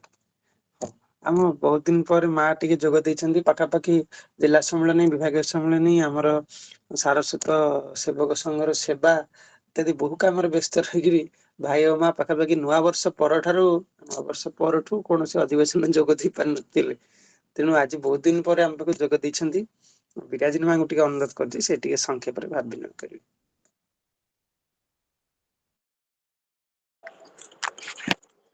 ଜୟ ଗୁରୁ ଜୟ ଗୁରୁ ଜୟ ଗୁରୁ। ପରମ ପ୍ରେମମୟ ପରମ କାରୁଣିକ ଶ୍ରୀ ଗୁରୁଦେବଙ୍କର ଆତଳ ଶ୍ରୀ ଏ ଅଧମ ସେବିକାର ଅନନ୍ତ କୋଟି ଦିବ୍ୟ ପ୍ରଣାମ। ଆଜିର ସନ୍ଧ୍ୟାକାଳୀନ ସାରସ୍ୱତ ପାଠ ଚକ୍ରକୁ ପରିଚାଳିତ କରୁଥିବା ପ୍ରତିନିଧି ଭାଇଙ୍କୁ ମୋର ସପ୍ରେମ ଜୟଗୁରୁ ପ୍ରୀତି ପ୍ରଣାମ। ସଂଘରେ ଉପସ୍ଥିତ ସମସ୍ତ ସତୀର୍ଥ ଗୁରୁ ଭ୍ରାତାବୃନ୍ଦ, ଜଗତ ଜନନୀ ଅଂଶ ସମ୍ଭୂତା ମା ମାନେ ସମସ୍ତଙ୍କୁ ମୋର ଗୁରୁ ଜ୍ଞାନରେ ଜୟ ଗୁରୁ ପ୍ରୀତି ପ୍ରଣାମ ଜଣାଉଛି। ଭାଇ ଯାହା କହିଲେ ଠିକ କଥା। ପ୍ରାୟ ବହୁତ ଦିନ ହେଇଗଲା ମୁଁ ଆଉ ପାଠଚକ୍ରରେ ଯୋଗ ଦେଇ ପାରିନି। ଅବଶ୍ୟ ପାଠଚକ୍ର ମଧ୍ୟ ଟିକେ ଡିସକଣ୍ଟିନ୍ୟୁ ଥିଲା। ପ୍ରାଦେଶିକ ସମ୍ମିଳନୀ ବହୁ ଚେଷ୍ଟା ସତ୍ତ୍ୱେ ମୁଁ ଯାଇପାରିଲିନି। ଏ ଭିତରେ ସାର୍ବଭୌମ ଭକ୍ତ ସମ୍ମିଳନୀ, ଜିଲ୍ଲା ଭକ୍ତ ସମ୍ମିଳନୀ, ବିଭାଗୀୟ ସମ୍ମିଳନୀ ଆଉ ଆମର ବାରୁଣୀ ସ୍ନାନ ଉପଲକ୍ଷେ ଯୋଉ ବିରାଟ ଭକ୍ତଙ୍କର ନରନାରାୟଣଙ୍କର ସେବା ହେଲା, ଏଇ ସବୁଥିରେ ଯୋଗ ଦେବାର ସୌଭାଗ୍ୟ ଲାଭ କରିଥିଲି। ସାର୍ବଭୌମ ସମ୍ମିଳନୀ ତ ଠାକୁରଙ୍କର ଭକ୍ତଙ୍କ ପାଇଁ ଅମୂଲ୍ୟ ଦାନ। ସାର୍ବଭୌମ ସମ୍ମିଳନୀରେ ଯୋଗଦାନ କରି ମଧ୍ୟ ବହୁତ ଆନନ୍ଦ ଲାଭ କରିଛୁ। ଆଉ ଯାହା ବି ହଉ ଏଇ ଯୋଉ ନେଇକି ଯେ ତାଙ୍କର ଇଚ୍ଛା ସେବା ସହାୟତାରେ ଚିତ୍ତଶୁଦ୍ଧି, ସେବା କରିବା ପାଇଁ ଯୋଉ ତାଙ୍କର ନିର୍ଦ୍ଦେଶ, ସେଇ ସେବା ର ଗୌରବ କିଛିଟା ପ୍ରଦାନ କରିଛନ୍ତି ଠାକୁର। ସେଇ ସେବାରେ ନିଜକୁ ନିୟୋଜିତ କରି ମୁଁ ନିଜକୁ ଧନ୍ୟ ମନେ କରିଛି। ଆଉ କିଛି ବି ସେବା ମଧ୍ୟ ସମ୍ପାଦନ କରିପାରିଛି। ସାର୍ବଭୌମ ସମ୍ମିଳନୀରେ ଗୁରୁ ହଉଛନ୍ତି ଅନ୍ତର୍ଯ୍ୟାମୀ। ଅନ୍ତରକୁ ଦେଖି ସିଏ ଯୋଉ ତାଙ୍କର ଯାହା ଇଚ୍ଛା, ସିଏ ଯାହା ନିଷ୍ପତ୍ତି ନିଅନ୍ତି, ଠାକୁର କହିଛନ୍ତି ମୋ ବିଚାରରେ କେବେ ଭୁଲ ହେବନି। ତମ ବିଚାରରେ ଭୁଲ ହେଇପାରେ, ଆମେ ଯଦି ନିଜେ ଚାହିଁବା ମୁଁ ଏଇଆ କରିବି, ମୁଁ ଏଇଆ କହିବି, ମୁଁ ମାନେ ନିଜର ଅହନ୍ତକୁ ପ୍ରସାର କରିବା ପାଇଁ ମୁଁ କିଛି ଗୋଟେ କରିବି, ସେଇ ଇଚ୍ଛା କେବେ ବି ପୂର୍ଣ୍ଣ ହବନି। ଆମ ଦ୍ୱାରା କ'ଣ ହେଇପାରିବ, ଆମକୁ କେତିକି ଶକ୍ତି ସାମର୍ଥ୍ୟ ସେ ଦେଇଛନ୍ତି, ଆଉ ସେ କ'ଣ କରେଇବେ ସେ ନିଷ୍ପତ୍ତି ସିଏ ହିଁ ନିଅନ୍ତି। ଯଦିଓ ଆମର ଗଞ୍ଜାମର ସାରସ୍ୱତ ସେବିକା ସଂଘ ଗୋଟେ ଗଠନ ହେଇଛି, ପ୍ରାୟ 2-3 ବର୍ଷ ଖଣ୍ଡେ ପାଖେଇ ଗଲା। ତ ସେବିକା ସଂଘ କିଏ କୋଉ ସେବା ନେବେ, ସେବା ବଣ୍ଟନ କରି ଦାୟିତ୍ୱ ଲିଷ୍ଟ ହେଇ ଯାଇଥିଲା। ଯିବା ସତ୍ତ୍ୱେ ମଧ୍ୟ ମୋର ଅନ୍ନପୂର୍ଣ୍ଣା ଭଣ୍ଡାରରେ ସେବା ଦାୟିତ୍ୱ ଥିଲା ସାର୍ବଭୌମ ସମ୍ମିଳନୀରେ। କିନ୍ତୁ ଠାକୁର ସେଇଠି ତାଙ୍କର ନିଷ୍ପତ୍ତି ଅତୁଳନୀୟ ନିଷ୍ପତ୍ତି। ସେଇଠି ସେ ନିଷ୍ପତ୍ତି ଚେଞ୍ଜ କରିକି ଆମର କିଛି ବରିଷ୍ଠ ଗୁରୁଭ୍ରାତା ଏବଂ ବିଭାଗୀୟ ସଦସ୍ୟଙ୍କ ଦ୍ୱାରା ସିଏ ନିର୍ଦ୍ଦେଶ ଦେଲେ ଯେ ଡେଲିଗେଟ୍ କାଉଣ୍ଟରରେ ବସିକି ସେବା କରିବା ପାଇଁ। କାଉଣ୍ଟର ସେବାର ଦାୟିତ୍ୱ ଦେଇଥିଲେ। ଆଉ କାଉଣ୍ଟର ସେବା ଏଇଥିରେ ମଧ୍ୟ ମୋର ବହୁତ ଆନନ୍ଦ। ପିଲାଟି ଦିନୁ ଏଇ ବିଷୟରେ ମୋର ଅଭିଜ୍ଞତା ଆଉ ଆନନ୍ଦ ମଧ୍ୟ ବହୁତ ଥାଏ। ତ ଅନ୍ତରରେ ଅବଶ୍ୟ ଇଚ୍ଛା ଥିଲା, କିନ୍ତୁ ସାର୍ବଭୌମ ସମ୍ମିଳନୀରେ ଯେ ଏ ସୁଯୋଗ ମିଳିବ ମୁଁ ସେଇ ଆଶା କେବେ କରିନଥିଲି। ମୁଁ ଭାବିଥିଲି ଆମର ଓଡ଼ିଶାରେ କିମ୍ବା ଜିଲ୍ଲାରେ ଏଇ ଜାଗାରେ ହୁଏତ ଏଇ ସେବାଟା ନେଇଯିବି, କିନ୍ତୁ ସେଠି ସାର୍ବଭୌମ ତରଫରୁ ସେଇଠୁ ଆସିଲା ନିର୍ଦ୍ଦେଶ ଆସିଲା ଯେ ଡେଲିଗେଟ୍ କାଉଣ୍ଟରରେ ବସିକି ରିସିପ୍ଟ କାଟିବା ଆଉ ଆମର ପ୍ରଣାମୀ ସଂଗ୍ରହ କରିବା।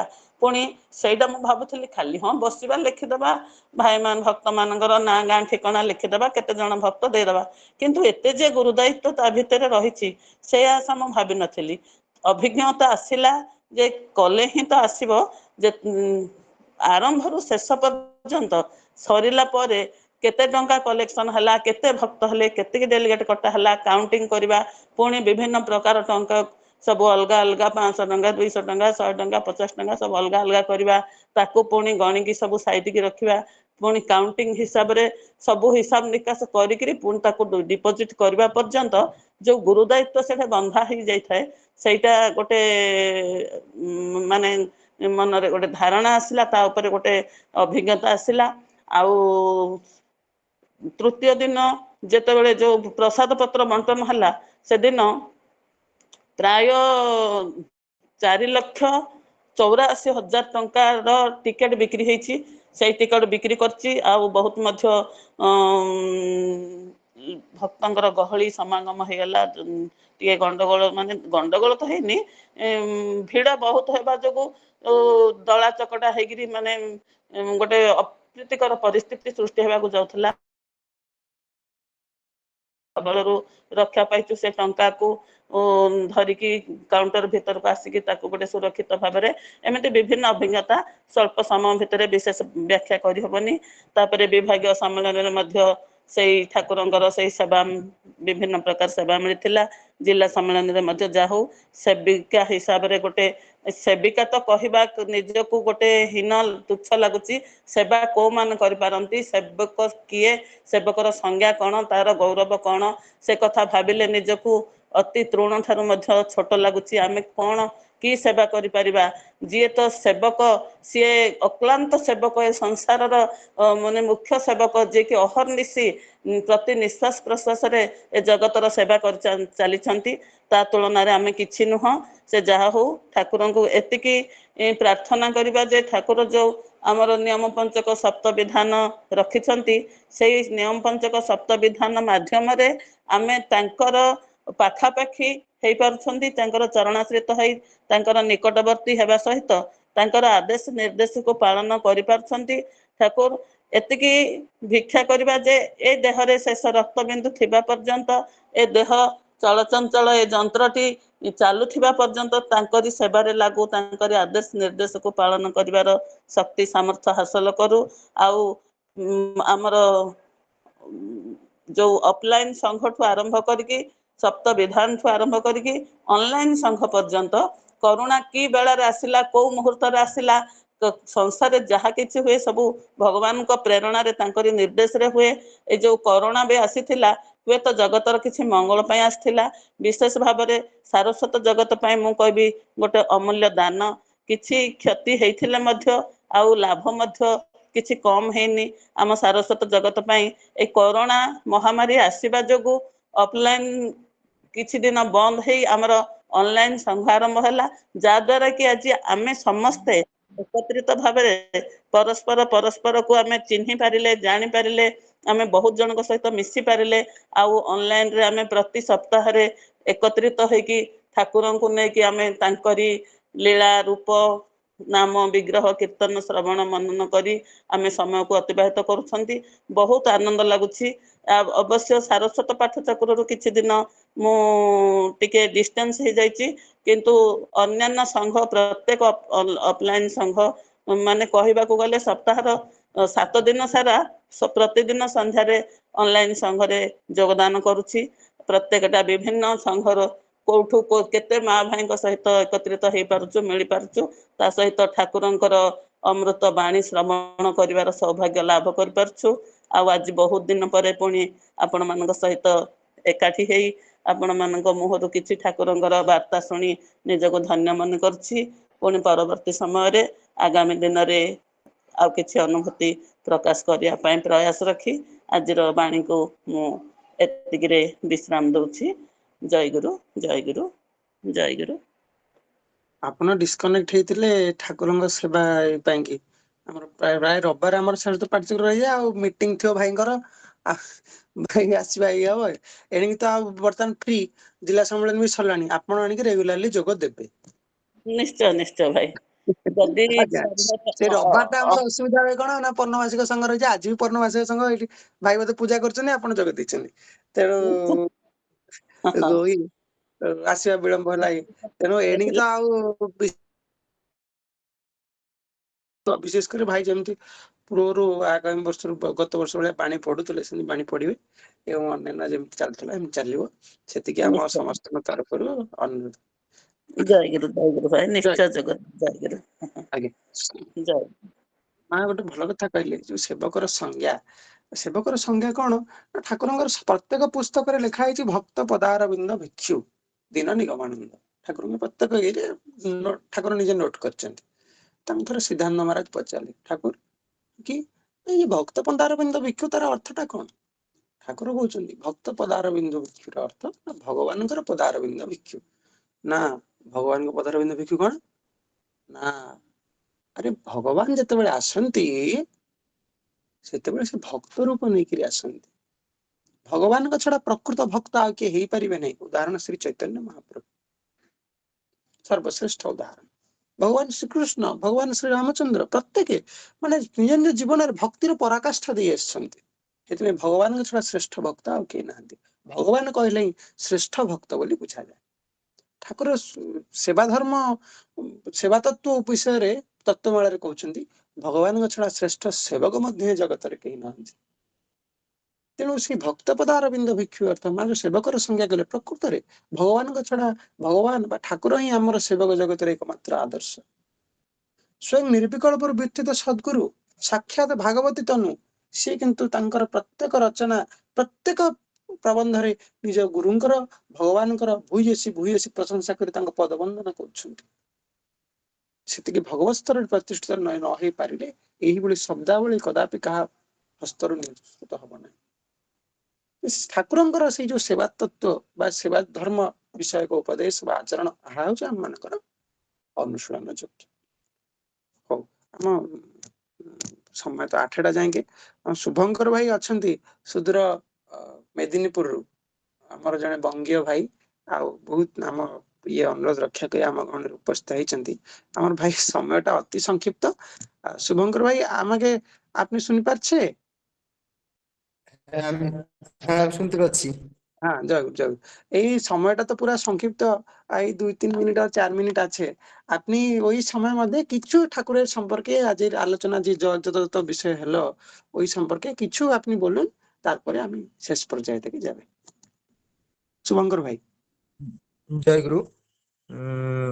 প্রত্যেকেই আমার ঠাকুরের চরণে আমার অনন্ত কোটি প্রণাম নিবেদন করে আজকের এই পাঠচক্রে উপস্থিত সমস্ত গুরু ভ্রাতা গুরু ভগিনীগণকে আমার বিনম্র জয়গুরু সম্ভাষণ জানাচ্ছি। এবং আজকে যেটি প্রথমেই আলোচনা হয়েছে, আমাদের ভগবান ঠাকুর আমাদের বলেছেন আমরা ভগবান। সো আমরা এটা উপলব্ধি করব। ঠাকুর চান, ঠাকুর বলছেন আমি তোমাদের জন্য সব করতে পারি, আবশ্যক হলে নরকে যেতেও প্রস্তুত। জীবের জন্য যদি আমাকে পুনঃ পুনঃ জন্মগ্রহণ করতে হয় তার জন্য আমি প্রস্তুত। কিন্তু একটি সতর্কবাণীও ঠাকুর দিয়ে গেছেন, কি যদি ভক্ত আমার ভাব বুঝতে না পারে তবে সে আমার ভক্ত নয়। ঠাকুর বললেন তিনি আমাদের জন্য সব করতে পারেন, আবশ্যক হলে নরকে যেতেও ঠাকুর প্রস্তুত। এবং বলছেন জীবের জন্য যদি আমাকে পুনঃ পুনঃ জন্মগ্রহণ করতে হয় তার জন্য আমি প্রস্তুত। কিন্তু তারপরেই বললেন যদি ভক্ত আমার ভাব বুঝতে না পারে তবে সে আমার ভক্ত নয়। এবং আরেকটি জায়গায় ঠাকুর বলছেন বৎস, যদি আমাদের কিছুমাত্র গুরুত্বের প্রতিষ্ঠা হইয়া থাকে তবে যতই আমার সহিত কুব্যবহার করো তার করুণা হইতে বঞ্চিত হইবে না, তবে স্বভাব দোষে নিজেই ভুগিবে এবং আমাকে ভুগাইবে। ঠাকুর নিগমানন্দ। দেখুন কত পরম দয়াল গুরু। তিনি বলছেন যদি বিন্দুমাত্র আমার ভিতরে গুরুত্বের প্রতিষ্ঠা হয়ে থাকে তবে আমার সহিত যতই কুব্যবহার করো আমার করুণা হতে তোমরা বঞ্চিত হবে না, কিন্তু স্বভাব দোষে নিজেই ভুগিবে এবং আমাকে ভুগাইবে। স্বরূপানন্দ মহারাজ ঠাকুরের ডান হস্ত ঠাকুর নিজে মেনশন করেছেন।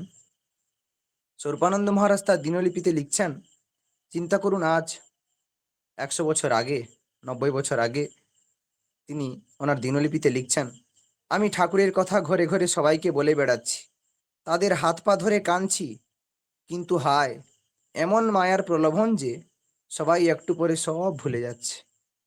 আরে তার অভাব কি? তিনি ব্রহ্মানন্দ ত্যাগ করে এসেছেন, তোমরা কি এইরকম পাষাণ? কে বলছেন?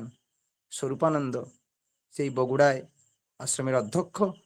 তিনি কিভাবে ঠাকুরের ভাবধারা প্রচার করছেন, ঠাকুরকে বিলিয়ে দিচ্ছেন, কিন্তু নিতে চাইলে তো ঠাকুর সেই 1335 ভাওয়াল ভক্ত সম্মেলনীর কথা চিন্তা করুন।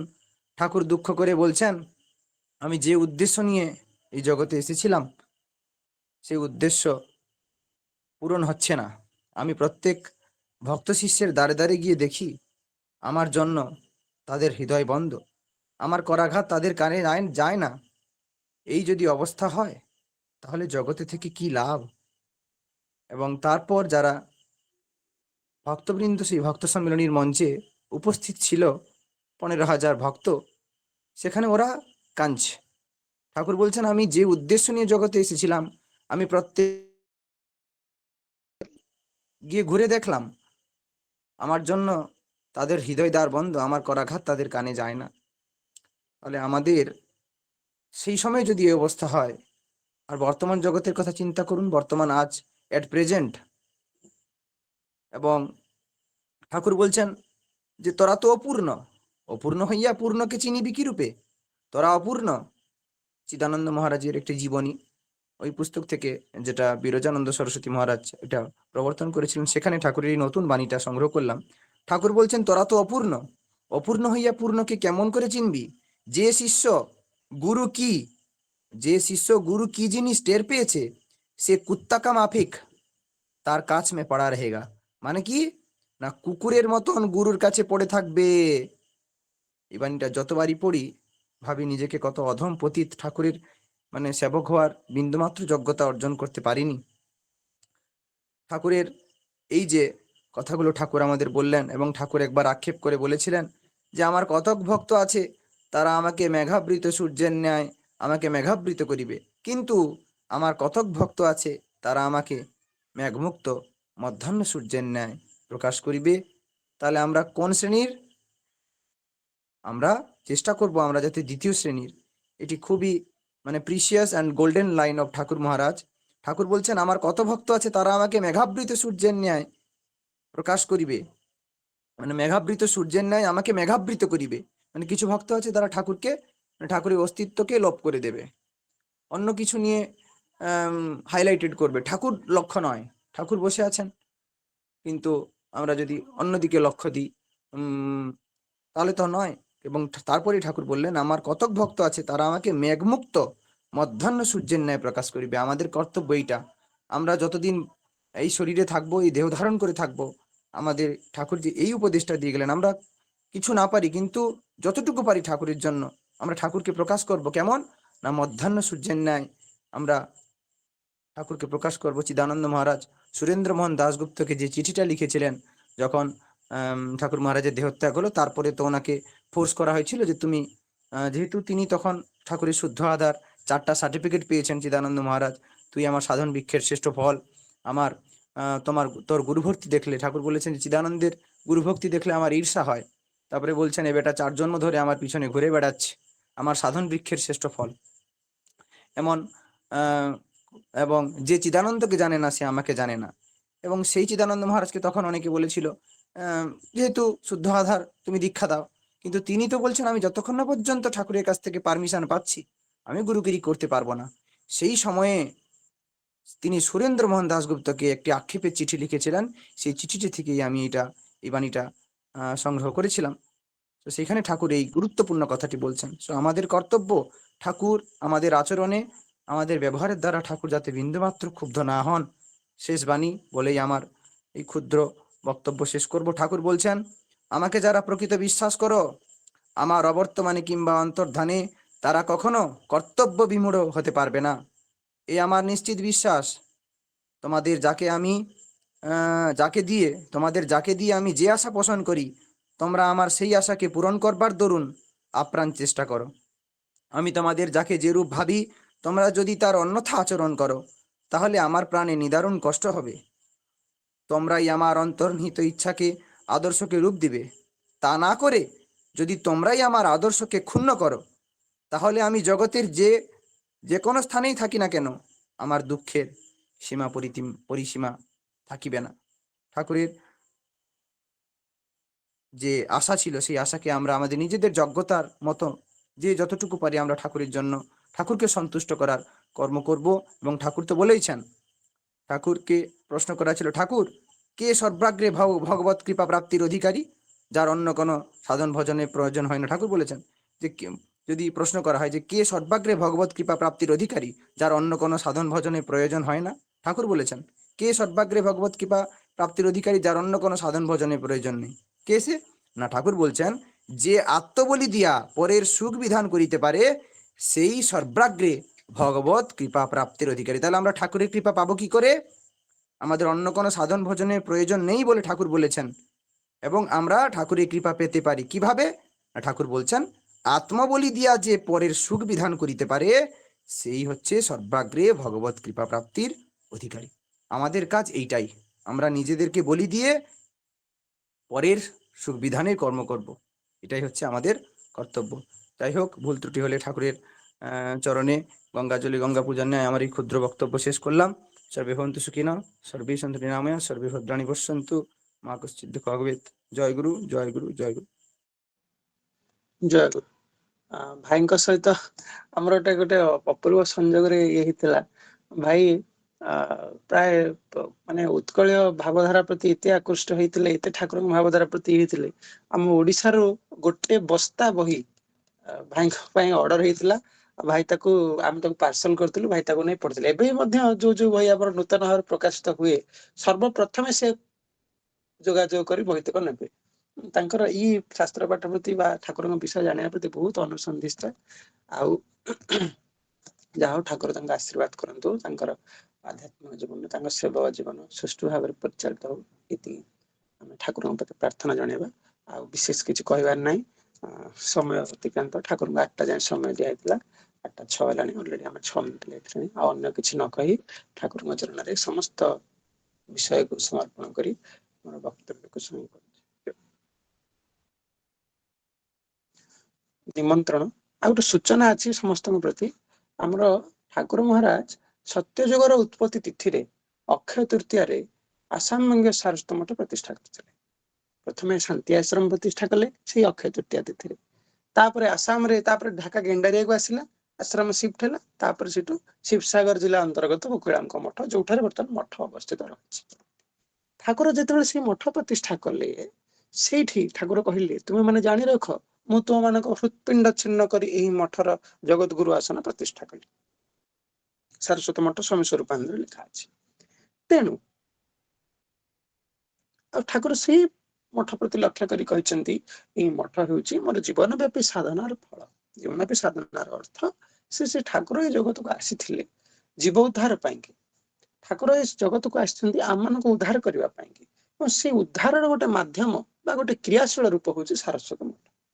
ସେଥିପାଇଁ ସେ କହିଛନ୍ତି ଭବିଷ୍ୟତରେ ଏଇ ମଠରୁ ଶତ ଶତ ନିଗମାନନ୍ଦଙ୍କର ଆବିର୍ଭାବ, ଅର୍ଥାତ୍ ଶତ ଶତ ସେବକ ମାନେ ଶ୍ରୀ ଶ୍ରୀ ଠାକୁର ହଉଛନ୍ତି ସ୍ୱୟଂ ସଦ୍ଗୁରୁ ନିଗମାନନ୍ଦ, ଶ୍ରୀ ଶ୍ରୀ ଠାକୁରଙ୍କ ଅନ୍ତର ମଧ୍ୟରେ ଉପଲବ୍ଧି କରି ତାଙ୍କର ଜଗତହିତକର ବା ବ୍ରାହ୍ମଣ୍ୟ ଭାବରେ ସେବା କରି ଜଗତରେ ଜ୍ଞାନ ପ୍ରେମର ପ୍ରଚାର ପ୍ରସାର କରିବେ, ଯାଦ୍ୱାରା କି ତାଙ୍କର ଆସିବାର ଉଦ୍ଦେଶ୍ୟଟା କିଞ୍ଚିତ ଭାବରେ ସିଦ୍ଧ ହେବ। ଆଉ ତାଙ୍କର ମହତ୍ ବିକାଶ ଫଳ। ଠାକୁରଙ୍କ ଉଦ୍ଦେଶ୍ୟ ଆମେ ସଂକ୍ଷିପ୍ତ ଭାବରେ ଏମିତି 2-3 ଧାଡିରେ କହିବାଟା ନିହାତି ଦୃଷ୍ଟତା, ଗୋଟେ ପୋଥି ହବ ନାହିଁ। କହିଲାନି 7 ସମୁନ୍ଦର କାଲି କରୁ ଲେଖନି ସବୁ ବନ ଯାଇ, ଧରତୀ କୋ କାଗଜ କରୁ ଗୁରୁଗୁଣ ଲେଖ ନ ଯାଇ। 7 ସମୁଦ୍ରକୁ ଯଦି ମୁଁ ପାଣି କରିବି, ଆଉ ବୃକ୍ଷ ମାନଙ୍କୁ ଯଦି କାଳି କରିବି, ବୃକ୍ଷ ମାନଙ୍କୁ କଲମ ବା ତୁଳି କଲମ କରିବି, ଆଉ ସାରା ପୃଥିବୀ ପୃଷ୍ଠକୁ ଯଦି ମୁଁ କାଗଜ କରିବି, ତଥାପି ଗୁରୁଙ୍କର ଗୁଣ, ଗୁରୁଙ୍କର ମହିମା ଲେଖି ହେବନି। ତେଣୁ ଏମିତି ସାଧାରଣ ଭାବରେ 2-3 ଧାଡିରେ କହିବାଟା ଆମର ଦୃଷ୍ଟତା, ଯାହା ବି ହଉ। ତେଣୁ ସେଇ ଠାକୁରଙ୍କର ଗୋଟେ ଆଦେଶ ହଉଛି, ଠାକୁର ଅକ୍ଷୟ ତୃତୀୟାରେ ସାରସ୍ୱତ ମଠକୁ ପ୍ରଣାମୀ ପ୍ରେରଣ। ତେଣୁ ଯେଉଁ ଆମର ମା ମଧ୍ୟ ବିରାଜିନୀ ମା ସଭାପତି ନମ୍ବରରୁ ଆମର ଶାସ୍ତ୍ର ପାଠଚକ୍ର ଗ୍ରୁପରେ ଆମର ଇଏ ପଠା ହେଇଛନ୍ତି ମଠର ସ୍କାନର। ଯିଏ ଚାହିଁବେ ସେଇ ସ୍କାନରରେ ଡାଇରେକ୍ଟ ପେମେଣ୍ଟ କରିପାରିବେ। ଯୋଉମାନେ ଭାଇ ମା ମାନଙ୍କର କିଛି ଅସୁବିଧା ଅଛି, ସେମାନେ ଆମର ସଭାପତି ନମ୍ବରରେ ଯୋଗାଯୋଗ କରି ତାକୁ ପଠେଇବା ବ୍ୟବସ୍ଥା କରିବେ। ଯଦି ନମ୍ବର, ଫୋନ ପେ ନମ୍ବର ଆବଶ୍ୟକ ଅଛି, ନାହିଁ ଯୋଉମାନଙ୍କ ପାଖେ ସଭାପତିଙ୍କ ଫୋନ ନମ୍ବର ନାହିଁ, ସେମାନେ ଆମ ସହିତ ଯୋଗାଯୋଗ କଲେ ଫୋନ ପେ ନମ୍ବର ଦେଇଦେଲେ ଡାଇରେକ୍ଟ ତାଙ୍କ ସହିତ କଥା ହେଇକିରି ପଠେଇ ଦେବାର ବ୍ୟବସ୍ଥା ମଧ୍ୟ କରିବେ, କିମ୍ବା ଡାଇରେକ୍ଟ ମଧ୍ୟ ମଠ ଆକାଉଣ୍ଟରେ ପେମେଣ୍ଟ କରିପାରିବେ। ଏଇଟା ଠାକୁରଙ୍କର ଆଦେଶ। ଆଜ୍ଞା ଜୟଗୁରୁ। ଆଜ୍ଞା ସ୍କାନର ତ ଆସିଛି, ଆକାଉଣ୍ଟ ନମ୍ବର ଆସିଛି, ହଁ ଯୋଉମାନେ ଦେଇଦେବେ ସେଥିରେ ଦେଇଦେବେ। ଆଉ ଯଦି ବି ଯୋଉମାନେ ସେଥିରେ ନ ଦେଇ ପାରୁଛନ୍ତି, ଆମେ ଏବେ ବର୍ଷ ବି ମଠକୁ ଯାଉଛୁ, ଟିକେଟ ହେଇଛି, ଆଉ ଦେଲେ ମୁଁ ସେଠି ଡିପୋଜିଟ କରିକି ରିସିପ୍ଟ ସେୟାର କରିଦେବି। ଯେମିତି ଆମର ମା ପ୍ରତିବର୍ଷ କରନ୍ତି, ଭାଇ ମା ଦାୟିତ୍ୱ ନେଇକି ସେମିତି ଚଳିତ ବର୍ଷ ମଧ୍ୟ କରିବେ। ତେଣୁ ଯିଏ ଚାହିଁବେ ଯୋଗାଯୋଗ କରି ମଧ୍ୟ କରିପାରିବେ। ଭାଇଙ୍କ ବା ମାଙ୍କର ନମ୍ବର ଯାହାଙ୍କ ପାଖେ ନାହିଁ, ସେମାନେ ମଧ୍ୟ ଆମ ସହିତ ଯୋଗାଯୋଗ କଲେ ଆମେ ନମ୍ବର ଦେଇଦେଲେ ଯୋଗାଯୋଗ କରିବେ। ହଉ, ବର୍ତ୍ତମାନ ନିମନ୍ତ୍ରଣ ଆସନ୍ତା ରବିବାର ଦିନକୁ ପରମାର୍ଥ ଶ୍ରୀ ଶ୍ରୀ ଠାକୁର ମହାରାଜ ସମସ୍ତ ଭକ୍ତ ମାନଙ୍କୁ ସାଦର ନିମନ୍ତ୍ରଣ କରୁଛୁ। ସମସ୍ତେ ଉକ୍ତ ଦିନ ଆମର ଏଇ ପାଠଚକ୍ରର 174ତମ ଅଧିବେଶନରେ ଯୋଗଦାନ କରି ଗୁରୁ କୃପା ଲାଭ କରିବା ଭାବେ ଠାକୁରଙ୍କ ଭାବଧାରା ପ୍ରଚାର ପ୍ରସାରରେ ଆଲୋଚନାରେ ଅଂଶଗ୍ରହଣ କରି ତାକୁ ଅନୁଶୀଳନ ପୂର୍ବକ ଠାକୁରଙ୍କର ଇଚ୍ଛା ପୂର୍ବ ସହଯୋଗ ପ୍ରଦାନ କରିବେ। ସମୟଟା ଆମର ସୁବିଧା ଅନୁସାରେ ଠାକୁରଙ୍କୁ କାର୍ଯ୍ୟସୂଚୀ ଦିଆଯାଇ ସମସ୍ତଙ୍କ ଅବଗତି ନିମନ୍ତେ ଜଣାଇ ଦିଆଯିବ। ତ୍ରୁଟି ବିଚ୍ୟୁତି